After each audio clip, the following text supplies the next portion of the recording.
really bother me as much. Yeah, I think now, in my opinion, I don't really have that much of an opinion on the whole putting advertising on jerseys type thing. I'm used to the field Yeah, advertising just right. because I'm a big hockey fan. Yeah, So, they've started to introduce electric boards. So right. like they can just program in advertising because Correct. there still are that board ads Right, right. in the stadium, but now they're covered up by rotating ads that you can just program in whatever you want. I think a part of me wants to say this is not good because Right. it feels so weird. It's going to be weird seeing a college football jersey with advertising on it next It year. will. No question about it. Yeah. I think once you start, I think the jersey is fine, but if you start putting like ads on helmets, that's when I'm going to be like, maybe we should chill out here. Right, right. I think so too. I think that there should be. I think it should be subtle, and it sounds like just by the guidelines for it. I think it's 4 square inches Yeah. of advertising space. So there will be guidelines that I think that'll class it up a little bit. And there's only going to be 2 patches, as we said, so there won't be. To me, it won't take away from anything that we're doing. But like all the bowl games are all sponsored by somebody. Right. As you mentioned, we've had on-field advertising since 2024. We've just seen this so much that I think it will take some people a while for their eyes to kind of get used to it, and I do expect. I know people. I'm friends with people who I know complain about this when it starts next year. It just doesn't really bother me as much. And speaking of. Senior Bowl is here. Yes. Senior Bowl changed their sponsorship as well. Panini had always been the game sponsor, the practice jersey sponsor. Now they're moving to the entire game, but they've also had a pouch for their sponsorship on their advertising. Now they are the game sponsor as well, so they'll be able to do that. So I've kind of seen it on that level of Right. college football. I know it's an all-star game for college football, but we've seen the all-star games and these things have it. So it just felt like it was the natural next place to go. Right. Yeah, so that'll be there next year for all those guys who talked about it. It's being Senior Bowl week. Excited to have that here in our neck of the woods coming up this week. And coming up on today's show, we will dive a little bit more into the new NCAA rule allowing for the jersey ad patches. Also, Oklahoma suffers a crushing loss to Missouri. Oklahoma women have a really good win. They're moving up in the polls. We'll have that as well. Texas clobbers a red-hot Georgia team that was going into that game. Texas, have they found their footing? We'll talk about that. Alabama, they were in the middle of a firestorm last week with Charles Bediako playing. And Alabama played Tennessee, and they lose once again to Tennessee. We'll have that and so much more coming up on today's show. Coming up next, we head out to Oklahoma City. We'll catch up with Brian Brinkley. Stay with us.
We're back on Southeast Sports Plus. Hour number one rolls on. We head out to Oklahoma City, catching up with Brian Brinkley. Brian, I hope you were able to stay safe during the weather. I know that everybody's dealing with it in one way or another. We were talking during the break about your travels. You spent some time in another SEC city there in Auburn. How did the plains compare to what you're used to there in Norman and in Stillwater? Well, it's definitely further south, so it was only raining, which was good. Yeah.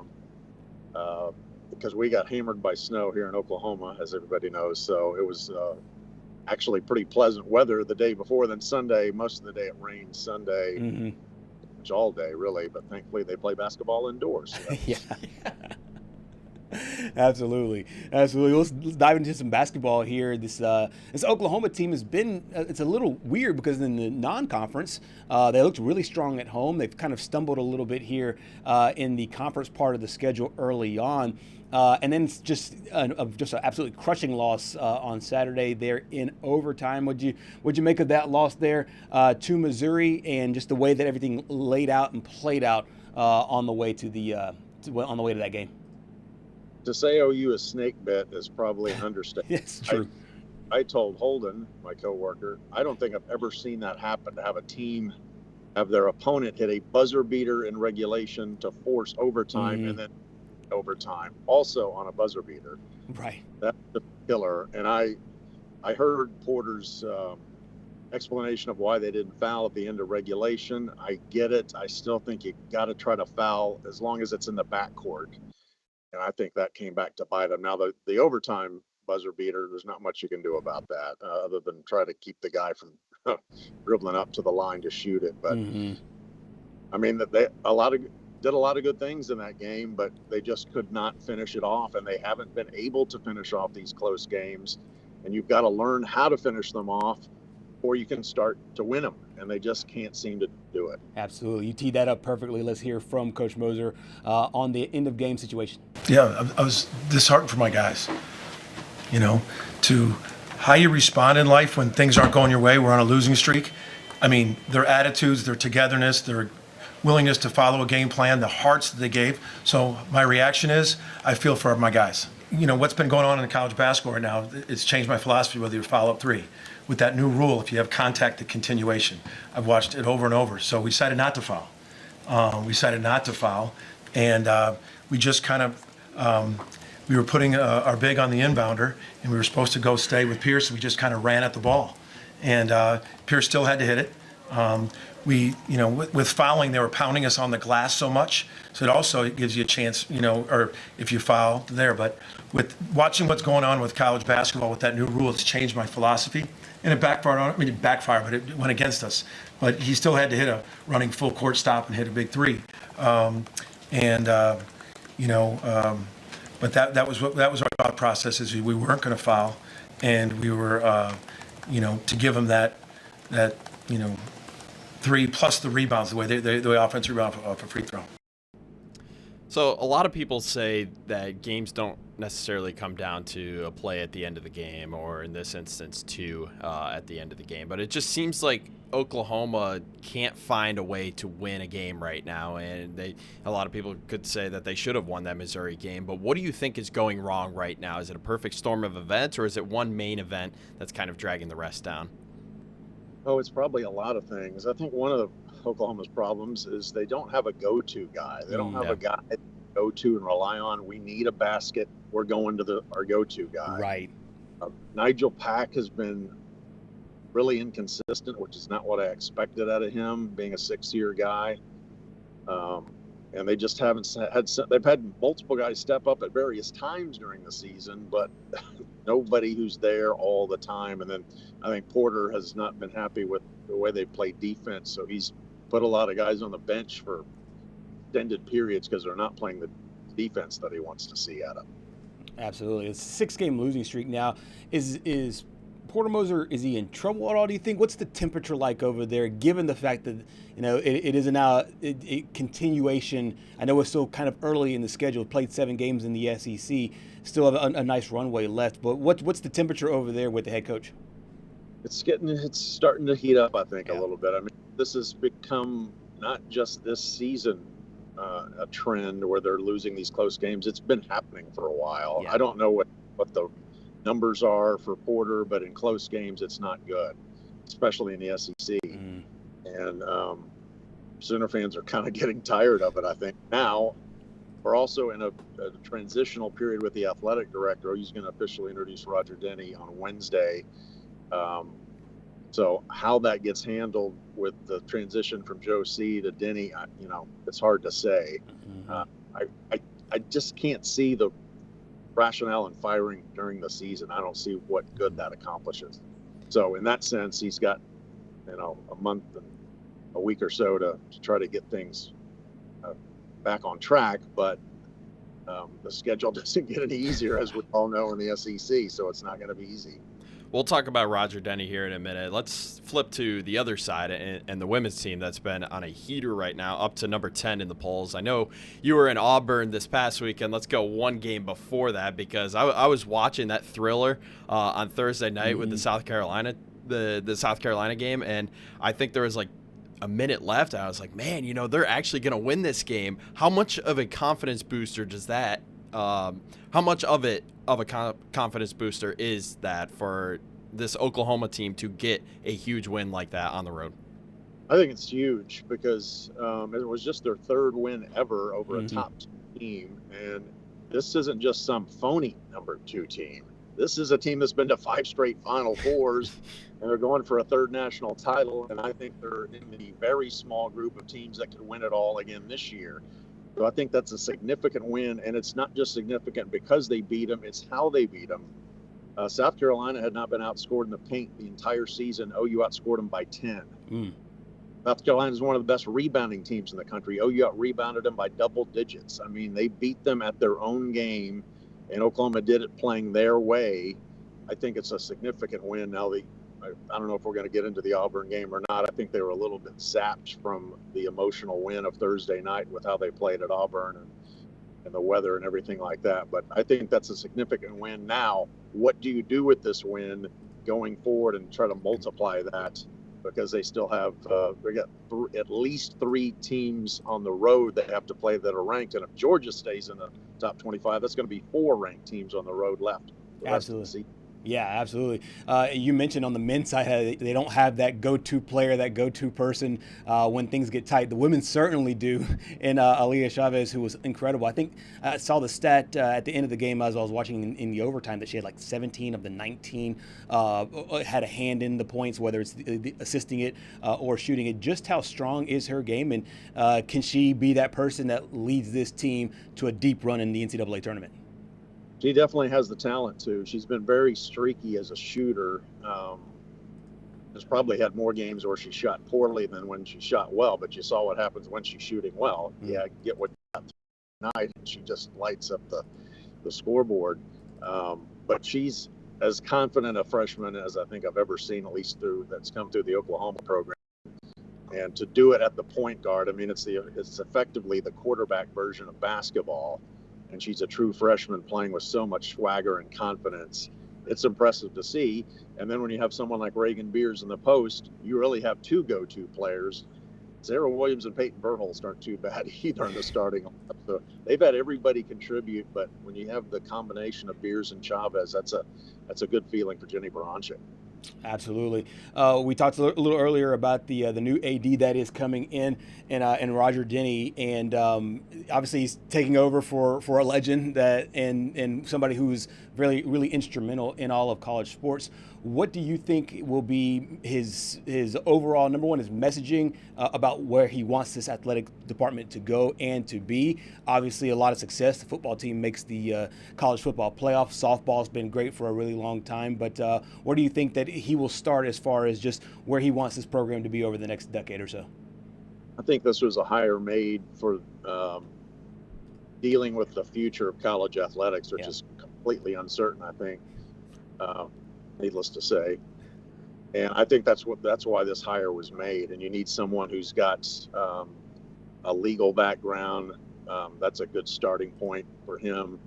And I mean, it seems like the days of former football players becoming the AD or whatever are kind of over. I mean, I realize a lot of schools still have those, but you have to be thinking across the spectrum on everything that's going on in college sports, which is ever changing, as you know.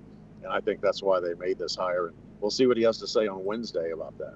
What do you think is going to be the most pressing issue that he has to address right away? Boy, that's a good question. I mean,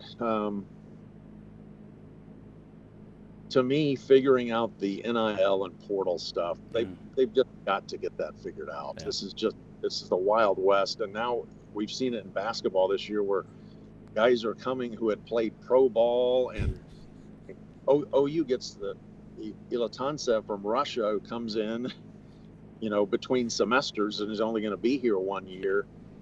I mean, I guess that's all legal. It just seems like the NCAA closed up their doors a few years ago because they don't seem to rule on anything anymore. So I think the NIL and portal, you got to get a good NIL system in place as far as nationally speaking, but Oklahoma seems to have a good one with what they're doing. And obviously it all starts with football. We saw with the conference realignment the last few years, this is all run by football, and Oklahoma is one of those blue blood programs. So they will try to do their best to kind of help lead the way in this, and obviously in a great conference to do it in the SEC. Absolutely. I know every AD wants their own guys, so to speak, and I would think, and you tell me if I'm wrong, that for the most part, most of these coaches seem to be safe outside of maybe Porter Moser. Is there anybody that you think is maybe on shaky ground outside of Porter and some of the ways that he'll want to solidify the stats for all of the major programs? It's going pretty well. As far as I'm thinking off the top of my head here, obviously softball is rolling, and Benny Bronchick's done tremendous things with women's basketball, and Skip Johnson, got the Sooners to the national finals a couple of years ago. So the sports that at least a lot of people watch and attend are going pretty well, other than the men's basketball program right now. And again, there's still time to get that back on track. Sure. But and we'll see how that goes with the AD hire and Porter's future. Absolutely. Brian, glad you made it back from the plains back to Oklahoma City, all well and intact. Give our best to Holden. Stay warm up there. I will. Thanks. Absolutely. Brian Wrigley joining us from Oklahoma City, and I'll tell you what, that women's basketball game against South Carolina, that was a memorable one from this past season, and I am just thoroughly impressed by the freshman in Aaliyah. 15 points in overtime. We talk about on the show all the time, one person liking to take over a game. I mean, that's one way to take over a game. Why don't you just drop 15 points, knock off the number 2 team in the country? 15 points, had a hand in 17 of their 19 points in that huge upset win. And as Patrick said, they're now in the top 10 of the women's college basketball polls. Coming up next, we head over to Austin, Texas, catching up with Roger Wallace. We'll see you then.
We're back here on Southeast Sports Plus after another big weekend SEC basketball on the men's side and the women's side.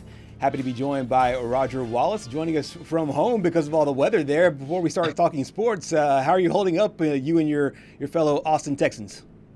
No, it's not bad, guys. We got really cold. We got ice over the weekend, and then today there's still some ice on the road, and it's supposed to freeze up again tonight. So I live about 30 minutes from downtown, so I decided to go ahead and take one for the team and stay home and stay off the roads. You know, listen to our weather people, right? Mm-hmm. I don't want to be one of the problems. So it's weird. Doesn't that look like snow-covered streets? It does, yeah. Nothing. It's solid ice. There's not a flake on there. It doesn't move. We've had a few of these, and it's just weird. This one is solid ice. And we got a lot of sleet on Saturday night, and that's pretty much the result of it. Well, was it about what you guys were expecting from the forecast? I know in some places, like in Oklahoma, they got a little bit less than they thought, but you saw nobody playing out there in the snow. I'm guessing it's because it's all ice.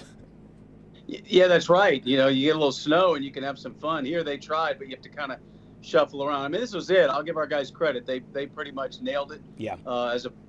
When it was going to come in, what it was going to do, how, crippling. It's sunny right now, and it'll warm up and it'll be in the 40s tomorrow. But, not a bad weekend to be, stuck at home watching football and hanging out. So, it could be middle of the week. That's no fun. There's no sports out during the day in the middle of the week. Exactly. At least you got some football in the NFL, and you also got some basketball as well. And if you're a men's basketball fan of Texas Longhorns, it feels like this team has turned the corner. We'll talk big picture here in a moment, but first, let's talk about the big game over Georgia. Georgia came in as the number one offense in the SEC, but Texas actually absolutely put that to bed, absolutely routing Georgia, holding the Bulldogs to 67 points. What did you make of that team and what Coach Sean Miller's group is doing right now? Your stat right there says it all. It was tied at half, and outscoring anybody 57-30 in a conference game is pretty good. I guess I'm not surprised that here we go again, right? They're 3-4 in the conference, and all three wins have been over ranked teams. Yep, have been at home. One is Vanderbilt's worst or only loss prior, and a 16-point loss. Yet they lose at home to A&M, and I know A&M's at the top of the standings, but still, that's a home game. Lose at home to Mississippi State, a team that's going to be like Texas, fighting all year, to stay in the conversation. And then you kind of understand a Tennessee loss about as much as you're kind of surprised at an Alabama win in Tuscaloosa. So now they have to go back on the road to Auburn. Auburn's coming off that great win in Gainesville over the weekend. So, here we go again. Then they come back and get Oklahoma this weekend, who's struggling, but that doesn't mean anything in this conference. Yeah. One of the guys that you've talked about can be up and can be down is Jordan Pope, but I almost feel like another guy is Dalen Swain. He had one of his up games against Georgia. Do you think he can find some momentum? I mean, it's so hard to predict with this team that it just seems like one day, they have everything going, but then the next it seems like, sometimes they just don't have it. Yeah, and we saw that with Swain had the career game against Mississippi State, and then he struggled against Tennessee. He's been their most consistent player, but Pope, you're right, has been up and down. And again, that point guard position, when you're relying on them to be a scorer and to be a creator, that adds a little more to his play.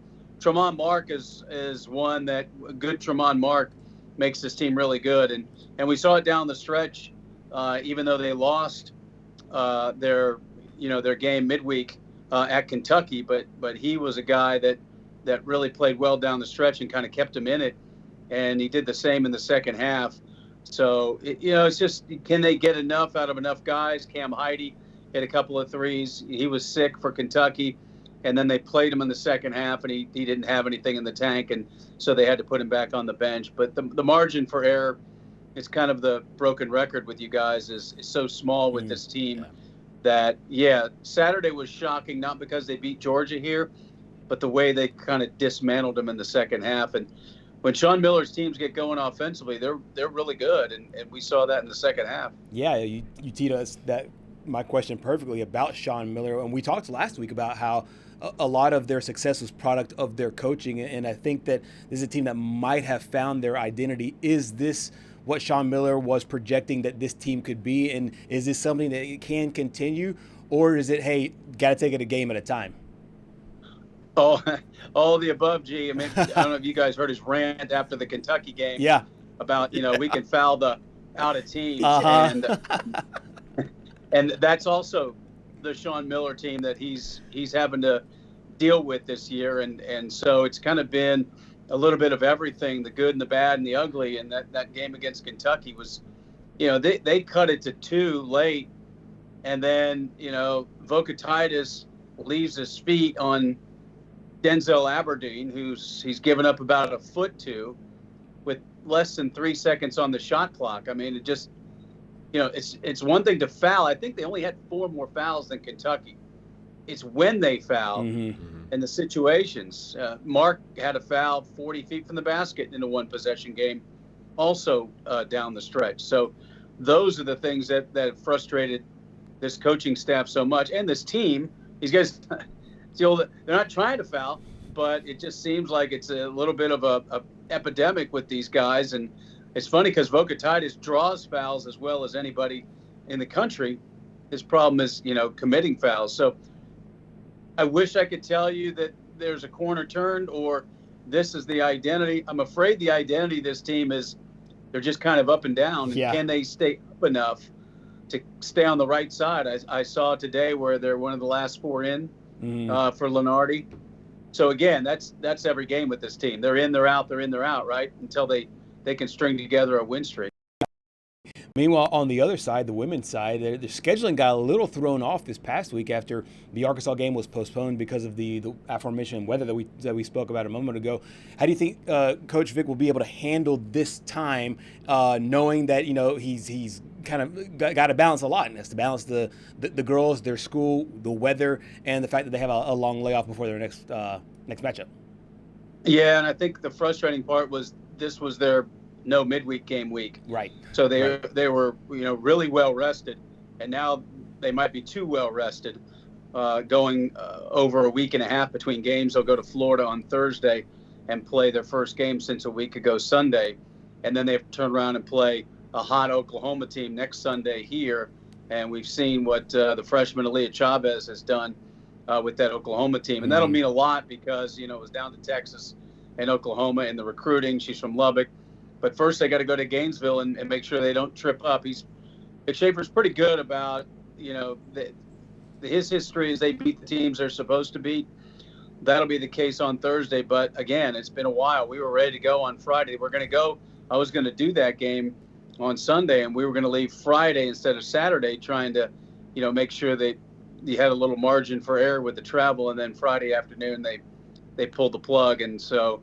It's going to be a long break, unusually long break. Even the holiday break isn't this long between games. So I'm sure he'll have some concern about how they start on Thursday down in Gainesville. Roger, I'm just a little I just want to know, because you and I talked before the show about how they pulled the plug as you were heading to the airport. And we've heard on this show a few times that you're not one to do all the traveling around where you're going. What would you have done had you gotten to there and they had canceled the game?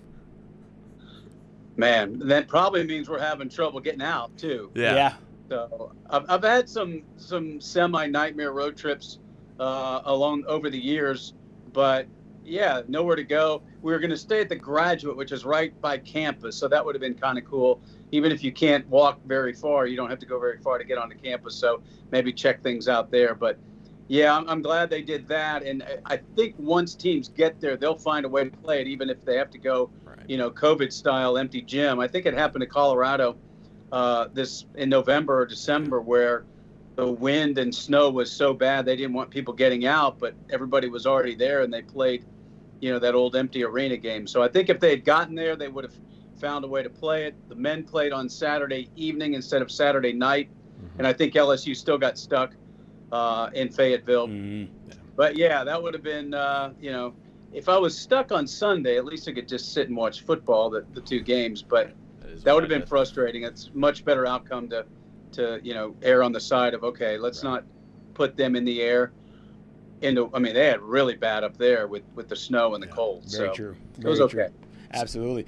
Coming up next for this basketball team is Florida. And then the next 5 games are really interesting because it's on the road at Gainesville, and they should be a big favorite in that one. Florida entering that game 1-5 in the SEC. But then after that it's a gauntlet, an absolute gauntlet for this women's basketball team, all against ranked opponents. Most of them there at home, as you see. Does it make the Florida game a bit probably of a trap game, or do you think they'll have their full attention given how much time they have off? Yeah, I think the trap is just the time off and making sure they're sharp for the Florida game. But they tend to, if it's not early, eventually kind of grind teams down where they're just more talented. Their style, because of the way they play, I think it's going to be tough for a Florida team. Now, it may be a second half game, but you're right. I don't know if this day and age, if we get caught looking ahead like maybe in the past, because like you said, look at that. You look ahead to one, you're going to look ahead to the next and the next and the next. Right. And after that Vanderbilt game, by the way, they haven't even decided. That's a Thursday in Nashville. They haven't decided. Are they going to stay on the road and go to Knoxville on Sunday to play Tennessee, kind of old school travel, weekend trip, or are they going to come home and then travel again to Knoxville? But that's another ranked opponent, so you could make it, of the next 6 after Florida, those 5, that's going to be a beast. And I think it's important for Texas.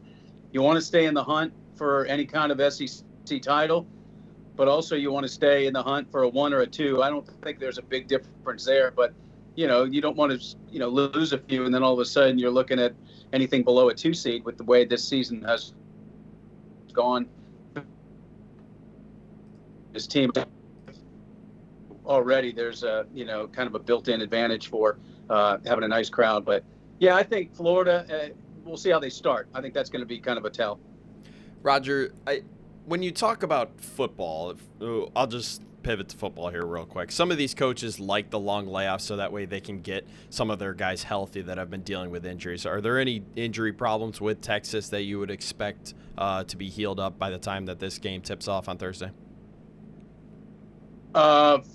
Wait, for the women? For the women, yes. Okay, I thought you were talking about football injuries. By the way, Arch Manning did have off-season foot surgery, but he's supposed to be ready to go when they start spring practice. I think they're as healthy as they've been all year. So I think they're feeling pretty good that they finally have at their disposal a rotation that can go deep. Doesn't mean they will. Vic Schaefer likes to play his players. Right. And we've seen that with Madison Booker over the years. I think the one key is to keep Rory Harmon from having to play 38 to 40. And that's where a player like Brianna Preston comes in to help spell her a little bit, because she's just got so much wear and tear on that body, the way she plays. But they're pretty healthy going into this next stretch. Absolutely. A couple of guys from the Austin area are actually here in Mobile for the Senior Bowl coming up this week. We have Malik Muhammad and Michael Taff both in town. Michael Taff obviously coming off an All-American season, banged up a little bit this past year. Malik Muhammad is a guy that Senior Bowl Executive Director Drew Fabianich is very, very high on. He called him out, singled him out personally about on the roster call not that long ago, also tweeted about him as well. What do you think both guys need to do to impress the NFL scouts to get as high a draft position as they possibly can this week? To me, it's got to be the intangibles, right? The tape that they have kind of speaks for itself. And in Muhammad's case, what speaks to me is what happened at Florida without him. Right. They were a different secondary without him. They really picked on those corners without Muhammad. Taft's just an amazing story. I think wherever he's able to go, I think a franchise will want him because of all the other things. If they think he's a good enough player, then, and I've seen 4th round projections from Taft, which is just mind-boggling to me to think where he came from. Right. As a kid that said on signing day when he signed as a preferred walk-on, which means you're really not signing, right? Right. And said, I'm betting on myself. I could go play at a mid-major or an Ivy or something like that. And then from that moment to this, guys, I've got a great shot. I'm going to pivot a little bit on signing day, but I think both of these guys have enough on tape that, it's just about what they do in practice, in the meetings and things like that. But real quick on signing day, I dug this up on Tuesday, and I've got a shot of Cade Klubnik and Bray Lynch on signing day. And Bray Lynch we've got a freeze frame of Brave Lynch just kind of staring at Klubnik as he's being, patted on the back from his head coach, and wonder if he is thinking, you know what, I'm going to win a national championship here, dude. What are you going to do? It's just amazing, right? That he went to Indiana. He said, I like what they're doing with that program. Let's be honest. Probably another reason is that's a power offer that he got to go. But I just thought that was so interesting to go back to that signing day and see that shot. Klubnik, one of the most highly regarded quarterbacks, going to Clemson, all that, and then a kid going to Indiana. The by the way signing, right. Kind of at a Westlake where they usually have a lot of high D1 recruits. I thought that was pretty funny. But I think Muhammad, I think he's going to go pretty high. He's a good cover corner that everyone covets. And then Taff, he's a hitter, and he can play special teams, and he'll do whatever is asked of him. Probably end up with the Broncos with the other 6 or 7 Longhorns. Right. Yeah, I was going to say there's a lot of franchises that go after certain guys. I think Philadelphia Eagles, they get nothing but Georgia Bulldogs and Alabama players. Denver, you mentioned, they get all the Texas guys.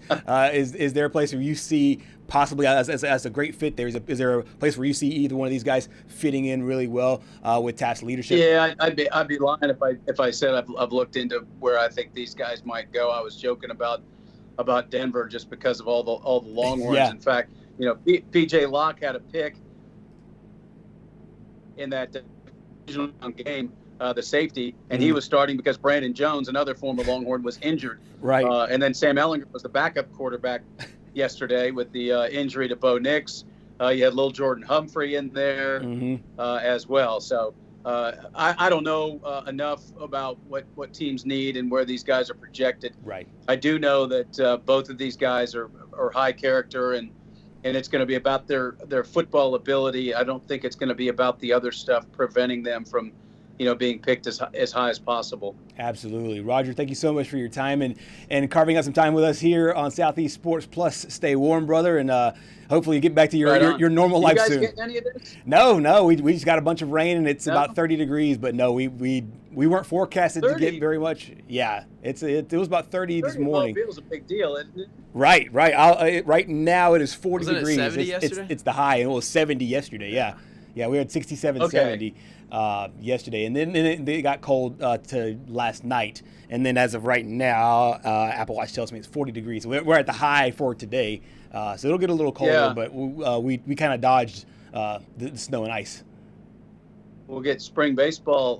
The alumni game is on Sunday here, so nice. That's a guarantee for bad weather because we had 80s a few weeks ago. Oh, right. And as soon as baseball starts, and they have a heavy home schedule, it's going to be 40 degrees, 30-mile-an-hour wind out of the north, and they got no break. They're going to Houston, but other than that, it's all home for the first month of the season. Yeah. Schloss got rid of the San Diego series to open at home against UC Davis. So that's in 2.5 weeks. Nice. I know that they both wish they were flipping and now playing out in California instead of playing in Austin.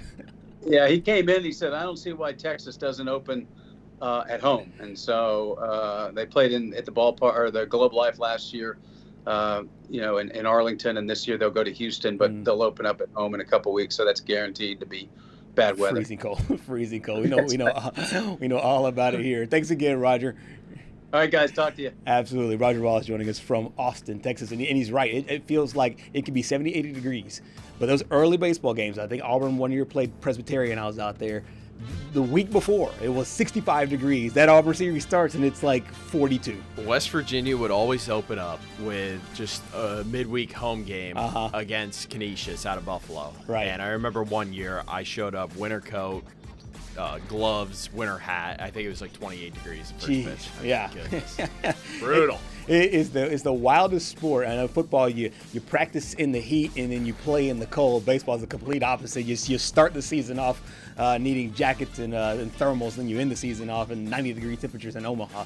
We'll have so much more baseball coming up in the weeks ahead, leading up to the start of the regular season. Coming up next year on Southeast Sports Plus, take a look at the latest AP poll, where the SEC teams fall after another great week of college hoops. Stay with us.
We're back here on Southeast Sports Plus, taking a look at the latest AP poll and some teams that are going up and down. St. John's now back in this thing. We were talking about it earlier. Coach Rick Pitino and company, the Johnnies are back in it. Alabama there at number 23, falling 6 spots. Yeah, Alabama is suffering a loss in the first game in the return of Charles Bediako, but Miami of Ohio still undefeated this season. St. Louis up there, I got a little hunch about their head coach going to a potential new opening. Ooh, okay, interesting there. We'll have more on that coming up. And then a couple of teams out of the SEC here as well, including Florida and Vanderbilt. Vanderbilt, believe it or not, still the highest-ranked SEC team, which just lets – oh, no, actually – It's Arkansas. That's right. It's Arkansas. Yeah, you're right about that. My apologies. I was going back and forth, and I was like, I wonder how far Vandy will fall given their three-game losing streak. Got back on the surface. But Florida also lost as well, though, so a couple of the better teams in the league getting got. Interesting that Florida's still in the top 20 there, but pointing out 16-17, North Carolina with a nice comeback win over Virginia on Saturday. Had that in my bets. Yeah, that's exactly right. There is Arkansas, the new highest-ranked SEC team after Vandy had that mantra for a long time. Coach Cal and company, they look pretty good, and here they are as a top 15 team. Yeah, looking pretty good. They are a young team, but also number 13 there, BYU, a young team. A.J. Devonta, 43 points. Unbelievable. They have a monster game today. They can take down one of the undefeated teams. We'll get to them in just a second. Inside the top 10 we go. Houston, a team that played Auburn earlier in the year. Illinois, a team that played Alabama earlier in the year. Iowa State, Michigan State there, and Gonzaga. What sticks out? Nebraska is still undefeated. That's right. In there at number 5 in the country.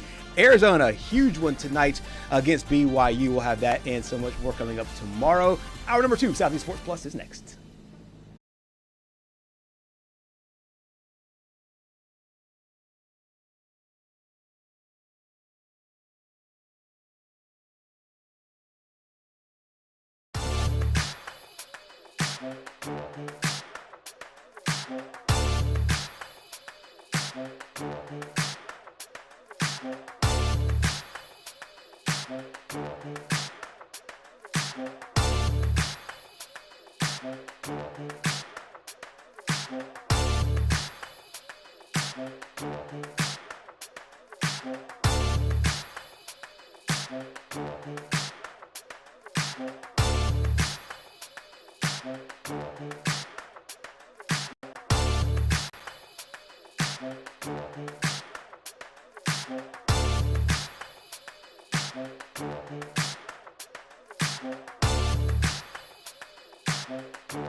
In our neck of the woods, sports is tradition. Sports is passion. Sports is family. Sports is fun. Welcome to our house. This is Southeast Sports Plus Live with Gerhard Mathangani. Alabama basketball was the talk of the country last week as Charles Bediako sued the SEC and was granted a temporary injunction. And he played against the Tennessee Volunteers on Saturday, but it wasn't enough as Rick Barnes and company go to Coleman Coliseum in Tuscaloosa and get the big win, thanks in large part to Nate Amon, who had a career game. He and Gillespie combined for 52 points as Tennessee gets a win on the road. Another close game between these two teams. They have a history of it. 79-73, the final score. Welcome to Southeast Sports Plus. I'm Gerhard Mathangani, joined by Patrick Walsh. Patrick, I found it funny that once we finally got to basketball with this Alabama team and not talking everything Charles Bediako, it felt like Tennessee just handled this thing. They handled all the distractions. They just came in with a straight laser focused mindset and got a big win on the road. You know, I think the funny thing is the two teams that were had the most attention on them throughout this whole thing were Alabama and also Florida, with what Todd Golden had to say. Correct. And he said, "Oh, we'll just beat them anyways." Yeah, they both lost Saturday. Right. So, I mean, it's just crazy. And we talked last week about how there was growing momentum about the NCAA ending up voiding or vacating some of these wins if Alabama were to win games with Charles Bediako. And You don't really have to vacate this one because they lost regardless, right. 79-73. Nate Amon, I think, was challenged by this whole situation. We had talked all year about how, you know, if you take away him, they really don't have any scoring outside of Gillespie. So just to see what he was able to do, and honestly, all of the Tennessee bigs, I think they honestly won them the game. Right. I think they, like you said, I think is a perfect word. They felt challenged going into it. Hey, they're going to come out and meet Charles Bediako head on. Bediako did make his presence felt. I mean, you saw it. I mean, he was all crashing the glass. He had 13 points in the loss. Of course, all the talk, if you did not catch it last week, the talk was the fact that he had played in the NBA G League, did not play in an NBA regular season game, which was a large part of the reason why he was granted eligibility to play immediately. That court case is tomorrow, and if nothing ends up happening and or gets filed in the back of the docket, we can see Bediako on the court for the rest of the season. But that's a sampling of what he was able to do. And I was actually, you know, I thought going into it he could be rusty, but he kind of proved everybody wrong, and he was really effective. But he still was in basketball shape, given the fact that he was just playing the G League. Yeah, and I honestly think one of the more impressive things that he actually showed in this game was his scoring ability. I mean, he wasn't really that big of a scorer for Alabama just a few years ago. I think it was kind of surprising that he made his presence felt right away with a dunk, a nice pass there from LeBaron Philon, who honestly he ended up with north of 20 points. Right. He had a sluggish first half by his standards for sure. Both him and never mind. I was going to say Holloway, but Holloway is out. Yeah. So it was just it was a weird game, and in my opinion, it felt like Alabama tried to completely change their identity for no reason. I mean, they attempted the fewest three-pointers they had all season. Right. They let the bigs end up beating them in this game, and it just seemed like they tried to play in the paint. I don't know if it was just because Charles Bediako was there and they were just like, well, we got him back, we might as well get our money's worth out of this type of situation. But it's just so weird to see a team change their philosophy that has honestly been working. It's been working for Alabama all year. It was just so weird to see in this game. Absolutely. And in fact, I mean, this is a team that is, if they take 50 3-pointers, it is not that weird for this team. And you mentioned it, the 26 3-pointers attempted, they were 6 of 26. So they're frustratingly not able to knock those 3-pointers down. But as it always seems to be with Alabama and Tennessee, it was another tight ball game. I read a stat that 10 of the last 12 games have been single-digit games. Here's another one, single-digit game where Tennessee won that game there by 6. I do think Alabama is it's a weird squad because I feel like we have not seen this team completely healthy from player 1 to player 15. It just feels like popcorn injuries to all these guys. You mentioned Holloway not playing. Before, LeBaron Philon missed a couple of games. Aiden Sherrell's missed a couple of games as well. Allen started to miss a couple of games. Right. So I do feel like there is another gear for this team to hit when everybody is healthy.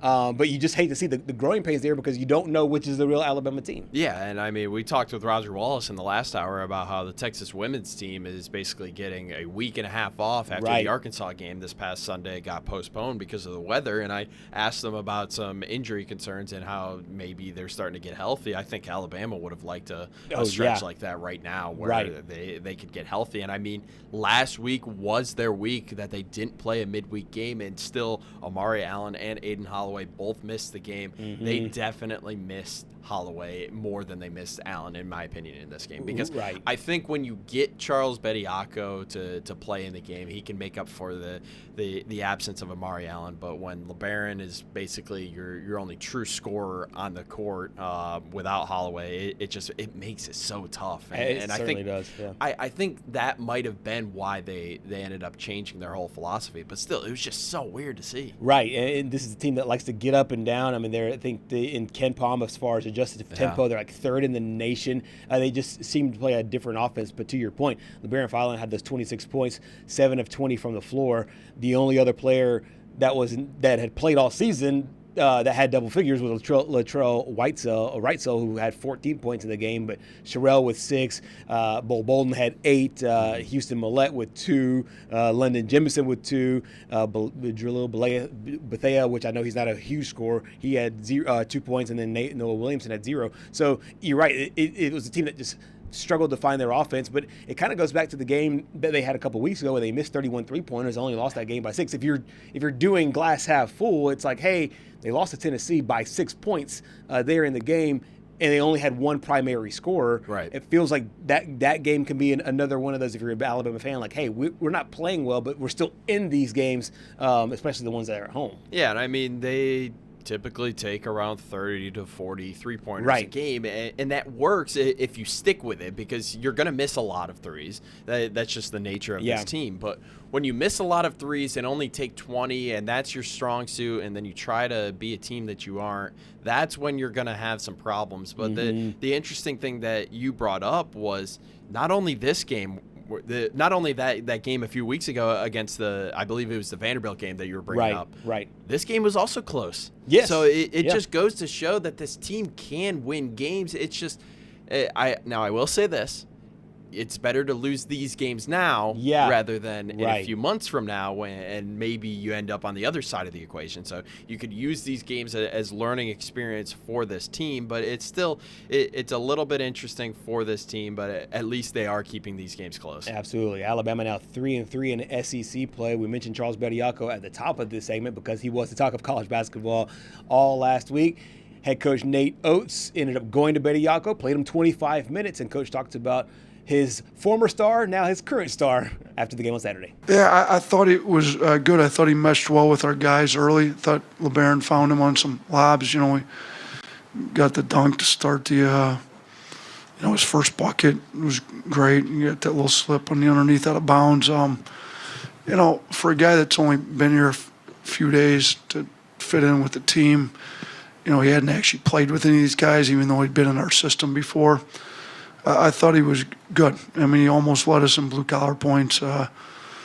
And he's got to get a few more rebounds for us. He knows it. I mean, he was telling me that, in the first half when he came out. But guys all loved him. He's a great teammate.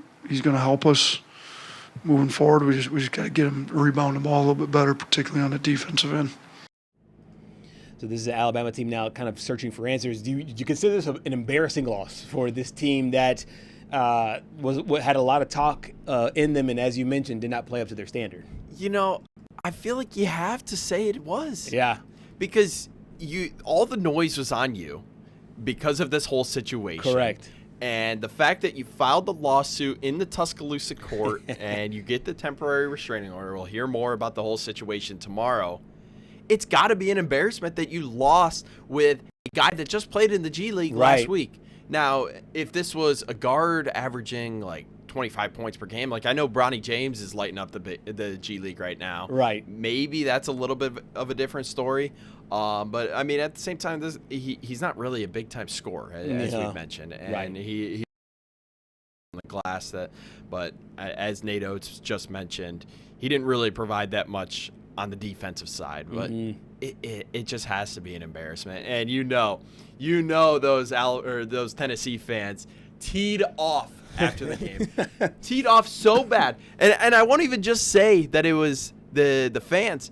The social media team teed off too. Hilarious. Just mentioning his Charles Bediako's G League team, saying you're next. I mean, goodness. This is hilarious, by the way. So the Tennessee social media crew, they were hard at work trolling Alabama, and I think it's all in good fun, in my opinion. Yeah. I think it's hilarious how they go after each other, kind of head to head in this one for Alabama. I did find it interesting though that the judge, they did some digging, obviously, whenever stories like this happen.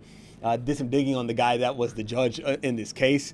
Turns out that judge is like a six-figure donor with his money, and then his wife is actually representing a former Alabama player that is in court for some reason. I don't think it's basketball related. I found when people started digging out about this whole situation, the judges got involved, the social media team gets involved, and it's the part of the good nature of basketball. Why are we surprised that this is happening? Like, obviously he's going to side with Charles Absolutely. Bediako here. Yes. Obviously the guy in Oxford's going to side with Trinidad Chambliss because he graduated from the Ole Miss Law School. Right. I mean, you can't hate on these teams for finding loopholes in the system. Like, why would you ever?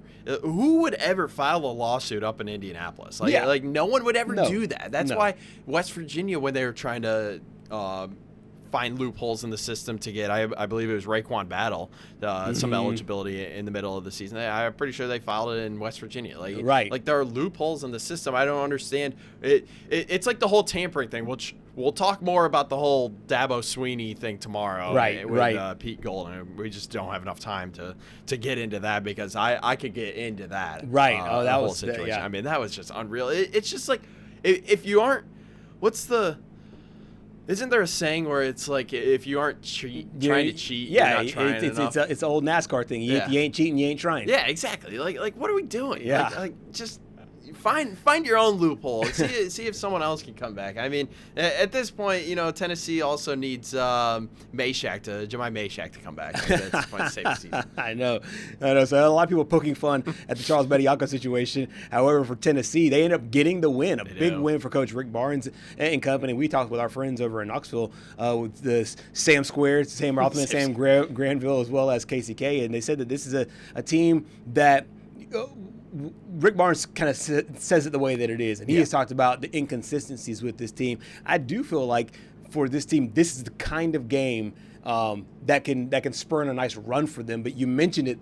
It seems like they're top heavy, but when Nate Ament has a good day, it really puts them in a good situation to be able to collect wins. Yeah, and I think we on this show have kind of been like all year.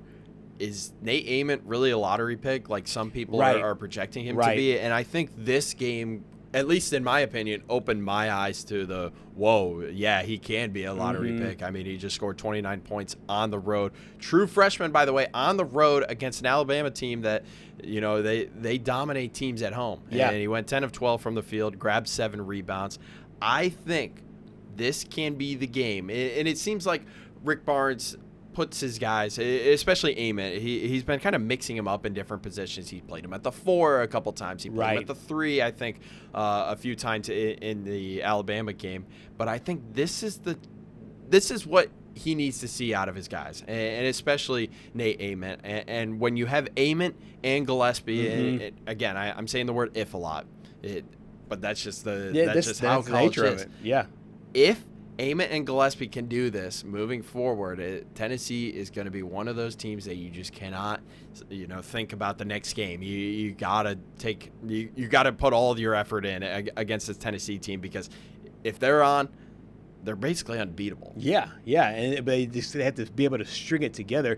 I talked about their inconsistencies. They played 6 games. There you see Nate Ament's numbers against Alabama, but you mentioned it, the fact that people talk about him as a lottery pick, and it feels like if you cut on this tape, he certainly looks that way, looking to continue that. But you mentioned Gillespie there as well. He had a really good game, really strong game for him though as well. And I do feel like with this team, you probably don't have to have both these guys scoring in the 20s, but if you do, they are very, very dangerous. But you don't want to be too reliant on these two guys as they move forward. No, and I mean we've seen with their in-state rival Vanderbilt, they're a little bit top heavy with Tyler Tanner, and we've seen what happens when Tanner doesn't have a good game. Right. And we've been seeing what happens with Tennessee when Gillespie and Ament both at the same time. If they both at the same time do not have a good game, they're not winning. They're not winning at all. They're winning. Yeah. Right. They're winning maybe one game out of 10. But when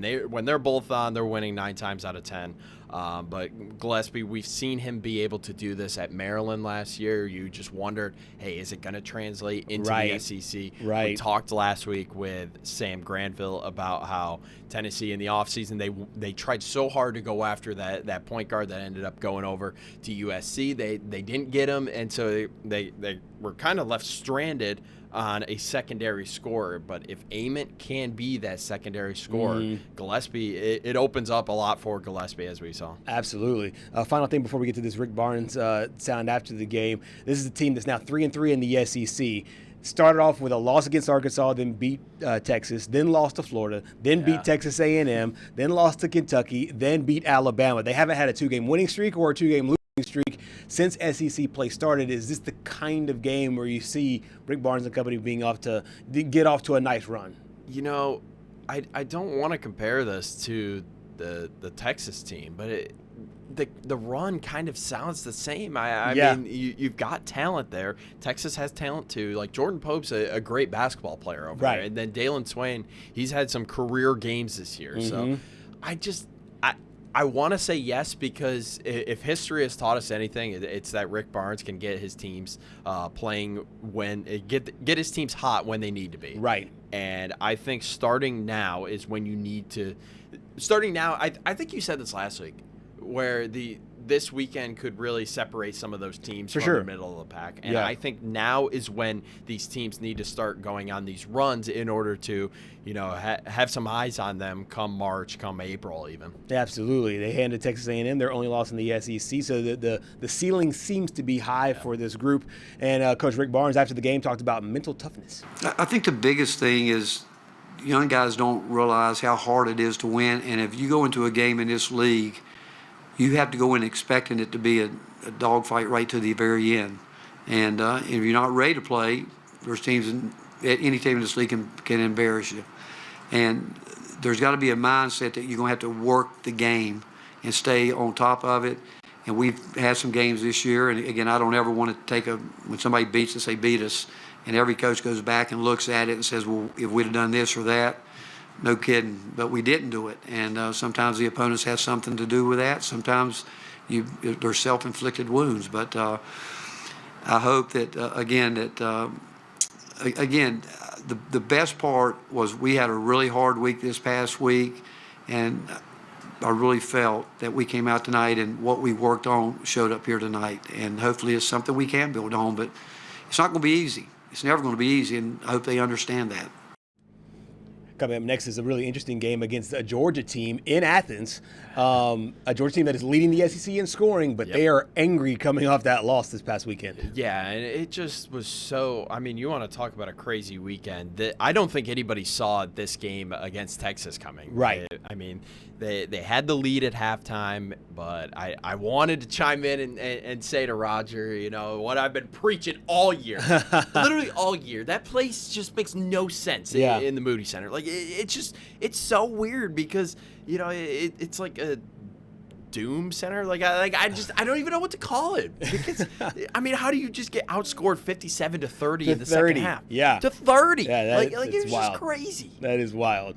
Yes, I mean, you've been saying it all year that the Moody Center is haunted, and it's looking that way so far for the teams that walk into that building, and Texas has had their number. That should be a really entertaining game coming up tomorrow between Tennessee and Georgia. I'm really interested in that one. Yeah, I mean, that one is going to we've got some good games tonight. I believe Louisville plays Duke. That's going to be a good one. And then you said BYU and Arizona, which should be phenomenal.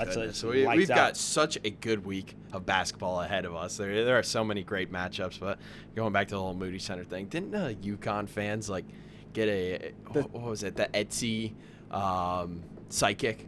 To do a psychic reading ahead of their game against, who was it? I forgot who was. Who plays? Oh, it was Seton Hall. I think it's the Seton Hall. Seton Hall game. So, maybe some team needs to get a psychic reading on the Moody Center to get some of that wizardry out of there. It can't hurt. It's got some magical powers as of right now, a la Nick Saban. So I was talking about how Jordan Harris is haunted. The Moody Center has that same mystique about it right now. Can't wait for Tennessee and Georgia coming up tomorrow. One of a handful of games in the midweek slate. We'll dive into that a little bit later. We'll also break down some of the games from this past weekend in the SEC. Vanderbilt finally got back on track. We'll have that and more next.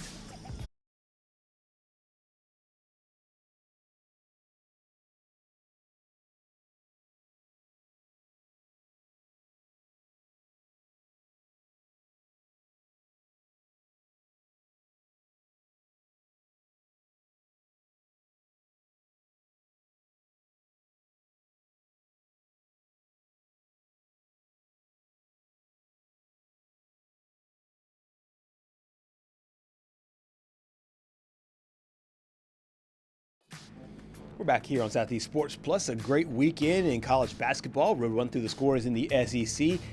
Kentucky got a nice win at home over Ole Miss, 72-63 the final.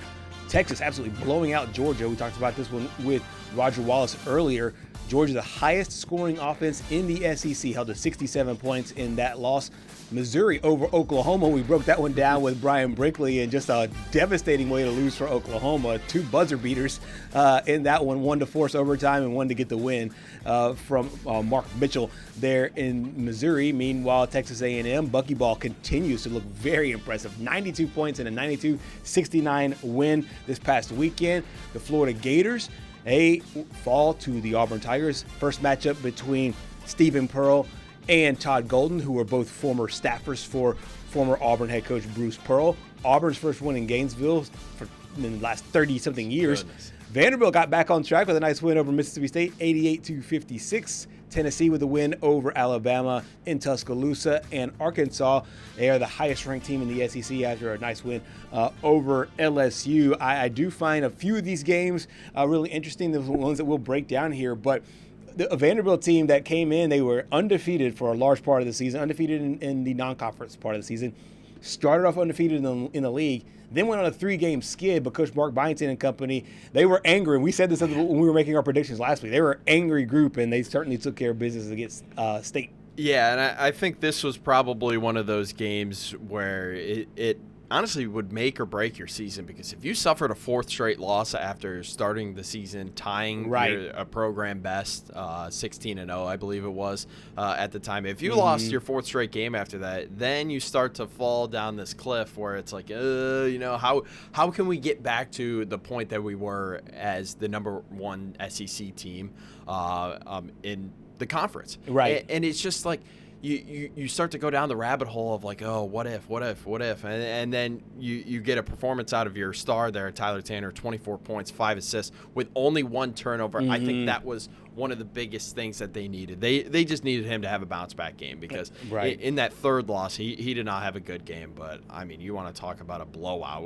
We saw a few blowouts. This one by 32 points. Yeah, and they were angry, going into it. Obviously, losing some really close ones. Lost a close one to Florida, and then got blown out by Arkansas. Also, got beaten by Texas, by a Texas team at Texas, as you mentioned there in the wild world of the Moody Center. Next up for this Vanderbilt team is Kentucky, and then it's Ole Miss and Oklahoma. 3 winnable games, in my opinion. But it's still a situation where Coach Byington and company, they will have to navigate the schedule. No daunting games, but all losable games there as well. I'm going to go through these next 5 games.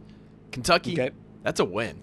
Honestly, you think so? Yeah. You get Kentucky at home. Uh-huh. I mean, you've been playing pretty good. The one lone bad home game was, I believe, the Florida game. But, again, some crazy magic with Florida forgetting their jerseys, and then you just get some magic out of Boogie Fland and Xavier Lee. At Ole Miss, that's where it could get a little tough. We've seen Ole Miss play some teams pretty close. They suffered a loss to Kentucky over the weekend. I think they actually win that game, though. Oklahoma, they should win that game as well. And then I think Auburn, they lose at Auburn. I think Stephen Pearl and company, we'll talk about them, and that Florida game here in just a few minutes. I think they're starting to find it. And I think buckyball is here.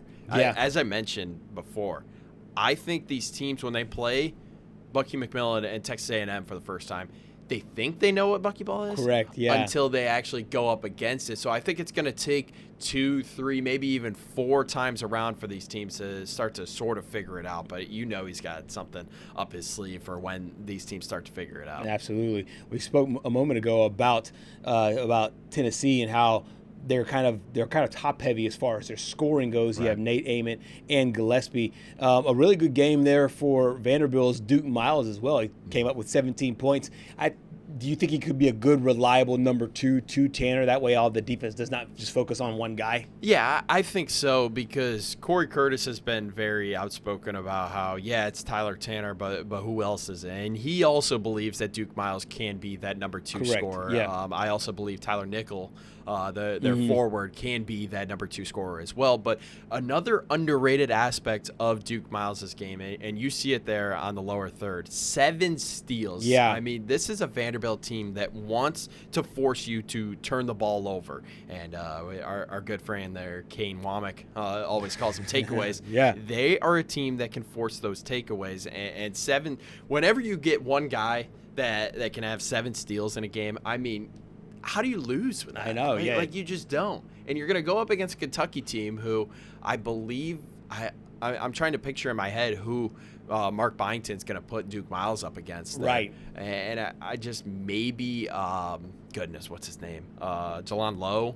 Right, maybe, yeah. Denzel Aberdeen. I mean, you want to talk about a true lockdown defender there. That's, I don't know.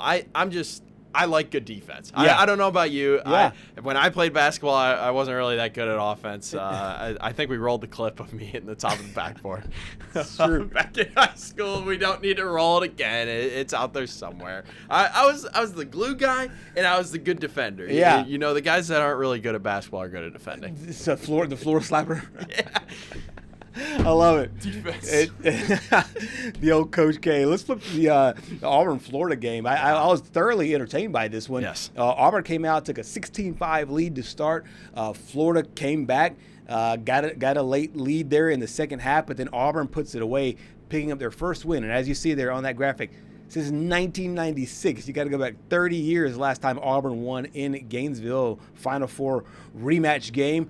What'd you make of the Tigers and Coach Stephen Pearl after a couple of games here where they found some other reliable scoring, and next thing you know, they go up and get a big win over a ranked team? You know, it's just been such a weird year for this Auburn team because you didn't really know what to expect in the first year under Stephen Pearl, and you didn't know exactly what you were going to get out of this game. And I personally on this show challenged Todd Pettiford last week about being able to get up for this game. If you could not get up for a game against a team that eliminated you in San Antonio last year in a very close game where I think a healthy Janai Broome, you end up winning that game. It seemed like Broome was just playing hurt, and it ended up not going too well for him and the Tigers.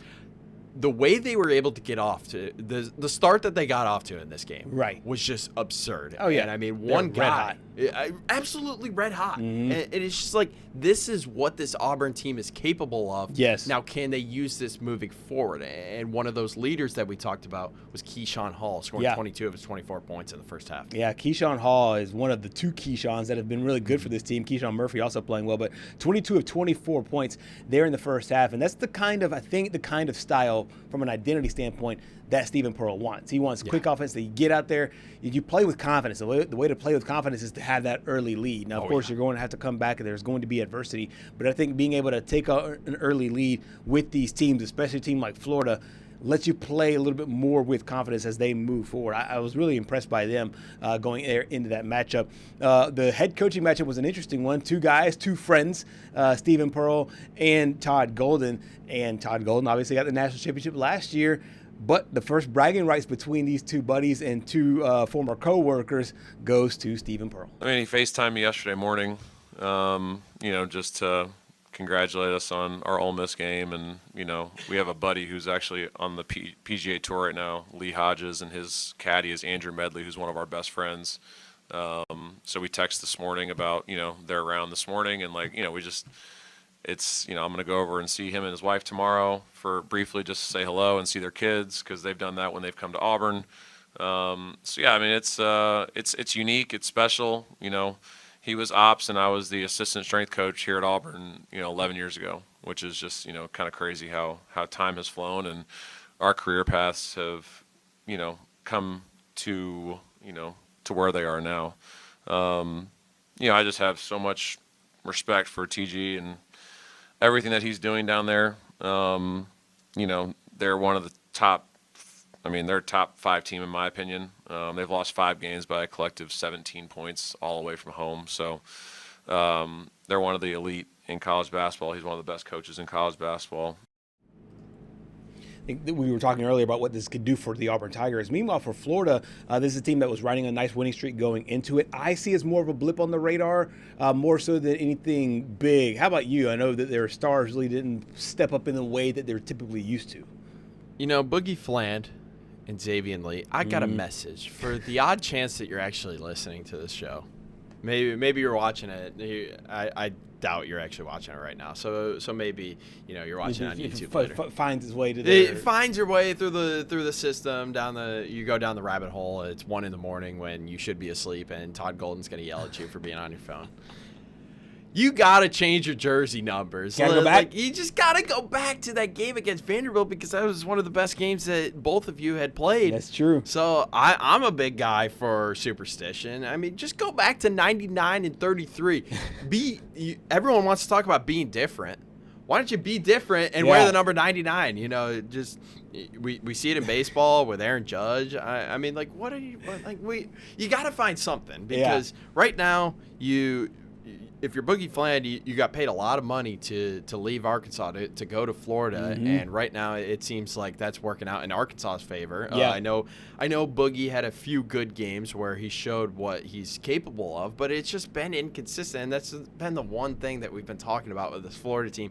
If they can find some consistency with their guards, I know one of their guards, Urban, comes off the bench, and he honestly, in my opinion, from what I've seen, he's probably better this season than them. No question about it. And I think that this is a team that, in my opinion, if I'm a Florida fan, I don't worry as much. But you're right. I think that if you're Boogie Fland and you're Xavier Lee, I'm going back to the old numbers, even though they don't have names on the back of it because of the. I mean, you could easily put the names on it. Oh yeah. Back to 99 and 33. Coach Todd Golden spoke after the game as they are now trying to claw their way out of the loss column. Yeah, I think it was a little human nature in the sense of, I thought we had great prep after the LSU game. We're pretty consistent in the way we go about, the things we do in our program. Thought we had a good practice yesterday. I thought we were locked in this morning. So, maybe that showed up when we started the game. Just, hey, we're out here. We got a great crowd. Things are just going to go our way. And they certainly did in the first half. And, again, it was similar to Missouri last year here at home. There's a lot of really good teams in this league. Auburn's one of them. They got really good talent, and we pride ourselves on being the mentally and physically tougher team. I don't think we were either of those tonight. And again, we did not respond quickly enough to their early punches, and we just couldn't get back on track in the first half. So coming up next for this Florida team, it is on the road at South Carolina, a game that I think that they should win relatively handily. And then it's a home game against Alabama, which I think is going to be another interesting game, kind of a gut check week here for this team. Yeah, I think the South Carolina is one of those games that you should win, but I'm going to be paying close attention to this Alabama-Florida game, because I think, as I mentioned a little bit earlier, this is right around the time when you want to start stacking up these wins and differentiating yourself from some of these other teams in the conference. That game is going to tell me a lot about who's going to go far in March and who is going to make the tournament but be one of those early exit teams. Right. It's an interesting one because it's the Sunday game, because, of course, they're going to put some more basketball games on Sunday with no NFL football being played on Sunday. So they have that Florida game coming up on Sunday, South Carolina game on Wednesday. So an extra day of rest there for both teams, for both Alabama and for Florida this week in those midweek games leading into the weekend coming up ahead. Coming up next here on Southeast Sports Plus, we talked about how there is no football next week. Super Bowl 60, though, is set for 2 weeks from today. We'll break down the SEC angles as the Pats and Seahawks get ready to do battle in the Bay Area. Stay with us.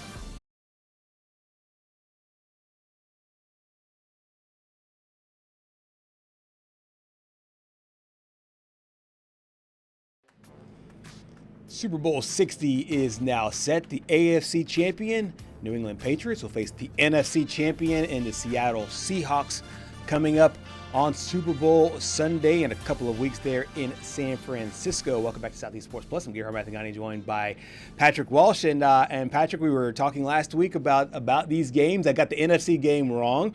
I thought the Rams would come out with both went 1-1. NFC game. Yeah, that's right. Both did go 1-1. You picked the Denver Broncos to beat the Patriots. I'm obviously a Patriots fan. I don't hide it here on this show. And you know what, G? Successfully picked the right side there. I know it's not the season of giving. That was about a month ago. But I'm going to give the floor to you. So you can say whatever you want about your New England Patriots, because I don't understand how the Patriots can go through a full rebuild before the Cowboys even sniff the NFC Championship game. Makes no sense. The floor is yours. I will stay humble on this one, and I will be very honest about this an assessment of this football team. Everybody will look at this Patriots team and say, hey, this team played a very weak schedule. And if you look at the history of football, this team not only played the easiest schedule in this year, they were number 32 on strength of schedule, but when you compare it in the last 20 years, this Patriots team played one of the easiest schedules overall. However, they did something that I think most good teams do. They're able to take care of business against the bad teams. And I think because of that, when you have a young quarterback, it almost breeds confidence because they don't know the difference between, a really bad team and a really, really, really good team. If Drake May observes, he has a good game. He just feels confident. The defense, they have a good game, and he feels confident. But this is a complete rebuild built on really structured and engineered by Mike Vrabel. Drake May has been good, and we've seen a lot of good young quarterbacks. Bo Nix was in that quarterback class. I think he's having a good year. Caleb Williams in that quarterback class. He had a phenomenal year. I think both those guys will be around for forever. I think the main glue of all of this is a former player, a former Patriots player, saying, yes, respect the past, but don't worship it. This is not something that you're not like, guaranteed to go to the Super Bowl. You don't have just the pass to go to the Super Bowl every year just because you're a New England Patriot and you wear that helmet. I think he does a great job of blending the old with the new. And yeah, this Patriots team caught some breaks all year long with the schedule, caught breaks. Even in this game, I think Denver, in my opinion, was probably a little bit of a better football team. Bo Nix gets hurt. They're going up against backup quarterback. Jarrett Stidham played well in this one. Yeah. He had a really solid game. Caught some breaks there. The weather turned out to be classic AFC Championship game, playing that game in a snow globe. Sean Payton, who's usually really good in big games with decision-making in big games, might have wanted that fourth down back. But the Patriots just took care of business when they needed to, ended up getting the win 10-7. But I've seen Super Bowls go one way or the other on both sides. We talked about this in the break. I've seen good Patriots teams lose games to teams that they should not have beaten. I think not bad Patriots teams, I'm talking relatively, obviously. Teams that were not as good, like the team that played the Atlanta Falcons, thought the Atlanta Falcons were a better team, got a 28-3 on that one, and then Patriots ended up coming back. So I've seen the Super Bowl go both ways, and as of right now, as you saw earlier, an early 4.5-point favorite. But Gerhard, is it really a Patriots Super Bowl appearance without some controversy around it? Like, honestly, they give a lot of people a lot of things to talk about. That's true.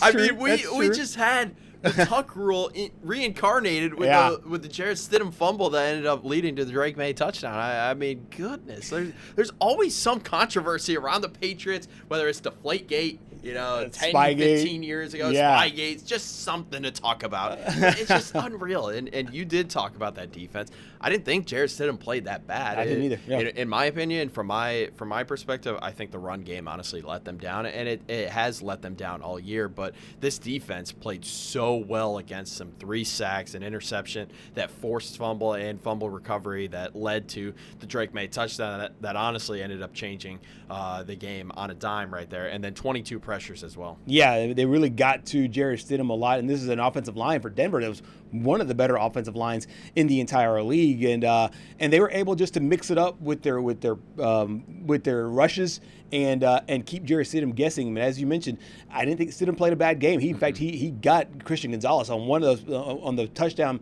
on the play leading to the touchdown pass. Just really fooled Christian Gonzalez, really one of the better corners that were in the league, and ended up getting the touchdown there. But that was their sole touchdown, their only touchdown, 133 passing yards there, as you saw. I thought he played well, and I thought that one of the things I talked about last week, Sean Payton would have a good game plan for him going into that game. So I was actually really, impressed by him. And once again, Drake May really did not play there all that well. So I can't fault Jarrett Stidham really at all for this one.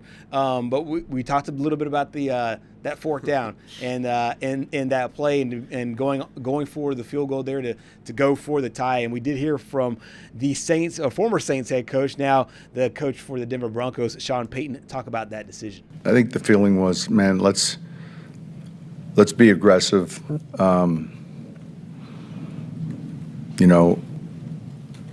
to get up 14. I was just watching the way our defense was playing, and the turnover on our end resulting in a touchdown, and outside of that, man, I thought we did a good job in containing them.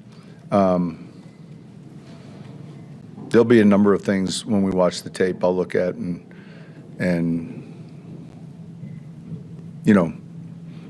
critique and pay close attention to, but it was a hard-fought game, and we didn't do enough to win it.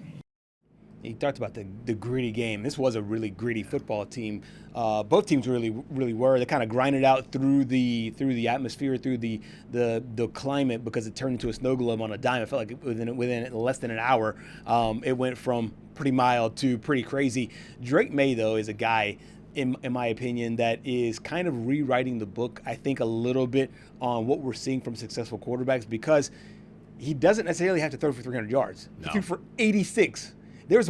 For a large chunk of the game, he actually had more rushing yards than passing yards. He ended up with 65, I think, 65 rushing yards, 86 passing yards. It just feels like whenever they need something from him, he gets it done. The playoffs, he has not had a sexy stat line, but he just seems to be able to get it done. I mean, you want to talk about a guy that a lot of people could say is just the product of the system that he's in. When you throw for 86 pass yards in an AFC championship game, if you're just box score watching, I don't think somebody's going to be like, oh, yeah, what a great game. He definitely led them to the win. They definitely got the win in this game. But they did, and I just – it's hard to ignore the decision to go for it on fourth down if you're the Broncos. It's hard to ignore that you just – didn't know that it was going to snow later in the game. Right. Like if I personally knew that there was a chance for snow showers in the second half of the game, I'm taking the points 9 times out of 10. Absolutely. I mean, you absolutely have to, especially with a quarterback that's making his first start in 2 years. So, again, I don't know what crazy magic the Patriots and Robert Kraft have done to not only get this schedule, but this turnaround and just C.J. Stroud's inexplicable game in the AFC divisional, a snooze fest in the wild card. Like, it just doesn't make any sense. But I don't want to take away from the Broncos season by any means. For sure.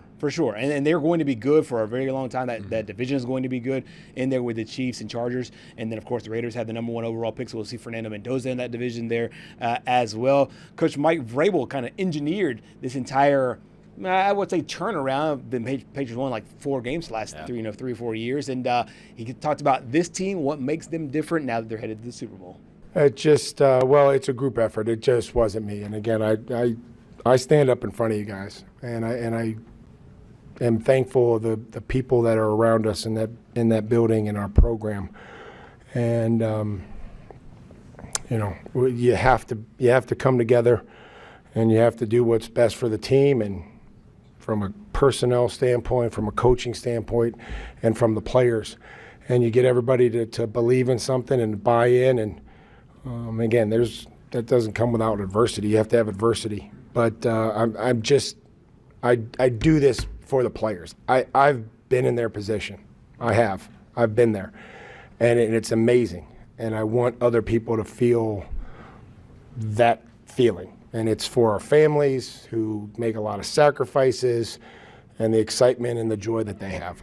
Trust me, I'm fine. Like I'll be okay. I do this for the players to be able to experience this with their families, and our coaches to be able to experience it with their families.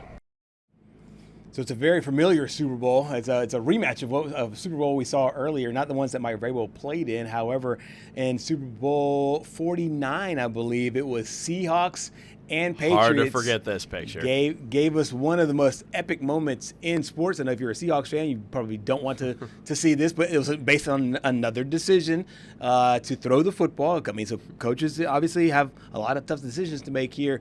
Marshawn Lynch did not get the ball, even though they drove him down. He drove him down basically the entire way. Malcolm, what was his last name? Malcolm Butler. Yes, Malcolm Butler. There was 3 Malcolms on the team. He's a bandwagon, guys. Yeah. I'm just kidding. No, he's not. But he played football at West Alabama, and he was one of those guys where later on, there ended up, finding out that he did not play in the next Super Bowl in 2018. But I do find this rematch really interesting between these two teams. I think you brought up about how the good Patriots teams lost Super Bowls that they shouldn't have lost, and the bad ones won Super Bowls that they shouldn't have. Well, if you want to go along that logic, you look at where was Super Bowl 49 played? It was played in Glendale, Arizona, an NFC West rival. Yeah. Where is Super Bowl 60 played? Levi Stadium, an NFC West rival. So I just don't know if you want to really think about that if you're Seahawks fans, because it's going to be – there's one thing for certain. This is going to be a great Super Bowl. Oh, yeah. I mean, yesterday's games were just some of the more entertaining that I've seen in recent memory. You had it fit everyone's perspective. If you like defense, you got a great defensive game in the AFC. If you like offense, you got an offensive masterclass in the NFC. When these two powerhouses collide, we saw it with Denver and Seattle. I think a lot of people were rooting for that rematch, but no matter what, we were going to get a rematch of some sort. Yep, and we did get that rematch. We do get the rematch between the Patriots and Seahawks. That game will be played in a couple of weeks out in California. Coming up next here on Southeast Sports Plus, we will close up our Monday show. Stay with us.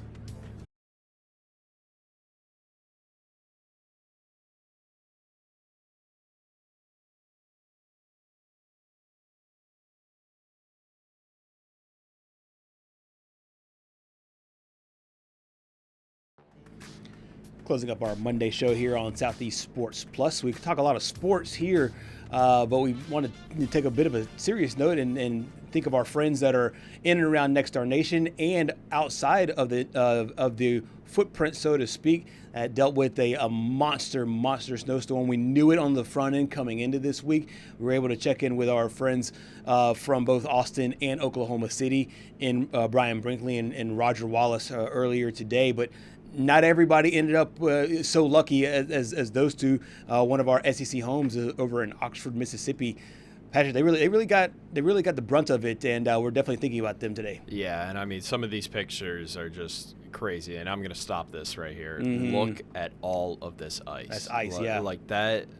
I don't even know. Like, some people, if you didn't tell them, I mean, some people might think, oh, that's AI, because it's just, you don't understand how bad this can actually be. And I mean, when you see over an inch of ice accumulation, and the forecast had been calling it for almost a week ahead of time, and you had to prepare for these prolonged periods. I mean, my friend, I have a personal friendship with someone that goes to Ole Miss right now. Right. And I checked in with him throughout the day yesterday, and he was like, yeah, we got a lot of food during the week, but we're going to be without power for the foreseeable future. And I mean, it's just so sad, especially, for a town that I'd been there before. I got to see what Oxford was like, and it's just horrible to see the devastation of the ice, those down power lines, those down trees, because I mean, when you add all that weight of the ice,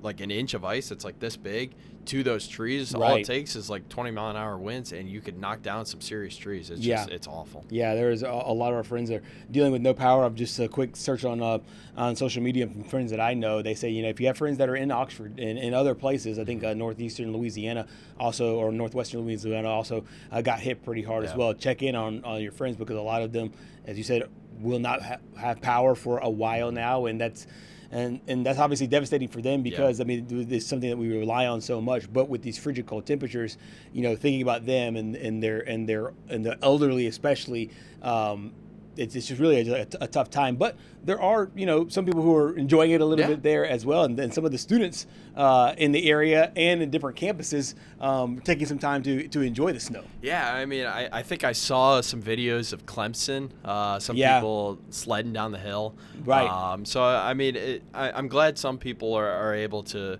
find the joy in this, and I know one of my favorite things for being a northerner was the snow days. Just waking up.